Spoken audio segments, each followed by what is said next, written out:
A is for apple. B is for bird. C is for cat. D is for duck. E is for elephant. F is for frog. I love frogs. G is for giraffe. H is for hat. What a great book. I love ABC books. It's really fun trying to work out what's going to be the thing for each letter of the alphabet. And some letters are really tricky, like X. What is X for? Maybe xylophone. Doesn't sound like an X, does it? It sounds like a Z, but it's actually an X. My name is Penny. Thank you for joining me today. We're going to be making our very own alphabet book.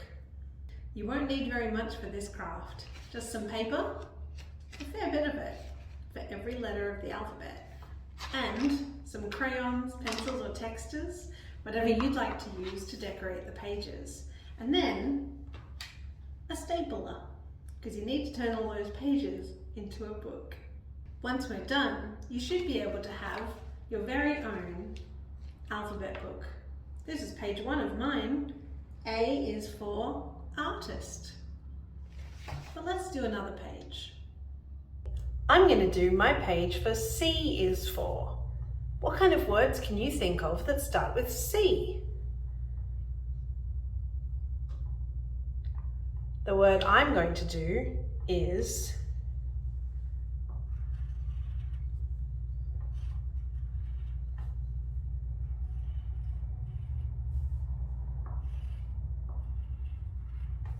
crab.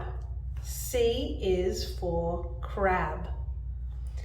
And now I'm going to use this area underneath the crab to actually draw the crab. Wonder if I can draw a crab. I don't think I've ever tried before. What colour is a crab? A blue crab? A green crab? How about a red crab? I think so. All right. Now crabs have big pincers on the front. So I'm going to need those big crab claws. I'll put them about here and here. And he's going to have a big crab body. And crabs have bodies like this. Big, round on the front. And then they go down. You can't pick on me for my drawing. I'm not very good at it, but I'm going to do my best, and I hope you do your best on yours as well. All right. Now he has his big arms coming out the side like this. Very strong crab. All right. And then he's going to come round here and up into the claws. There we go. What do you think of my crab? That's a strong crab arm. All right.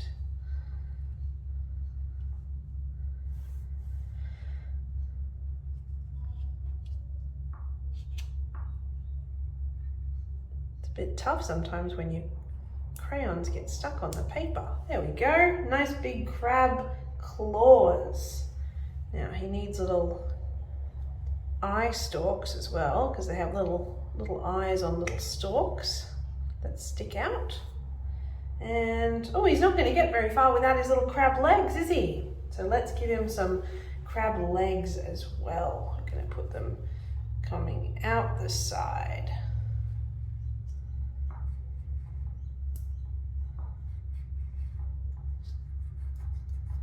Nice big thick back legs.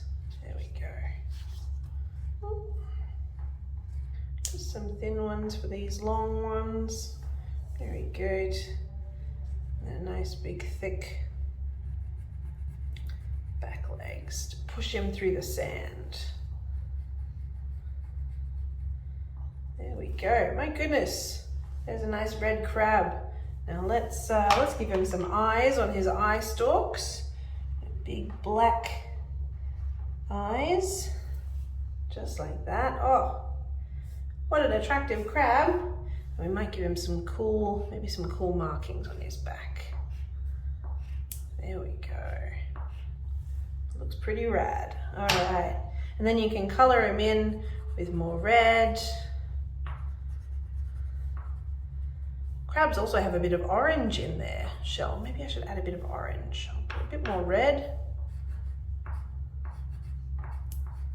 There we go, and then maybe some orange here and there as well, just to give that good color.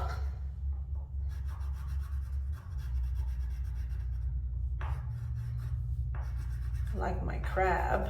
It's looking pretty sweet. What do you think? C is for crab. Do you like my crabby crab?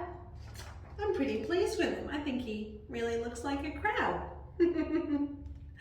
Of course, he's not just the one page, is he? He's part of a whole alphabet book. With my first page, A is for artist, which, yeah, I'm not that good at art. What do you think I've done here? I've taken a printed picture of an artist and I've stuck it on there. So if you don't want to do the art, you can actually just collect some pictures and stick them on your bit of paper. And that works as well because it's still your choice, your book. So you can have A is for artist, just like me, with a printed picture of an artist. And then you can fill up your book. Now where does C go? A, B, C. Put that back in the book. And then once you've done all your pages and you have all your pictures ready, from artist to crab and beyond, all the way through the alphabet, you can get your stapler and you can staple down the page through all of those pages. 1, 2, 3, and create your own bound alphabet book. I think I might need to keep drawing to fill this one in. Thank you for joining me. I'll see you next time. Bye-bye.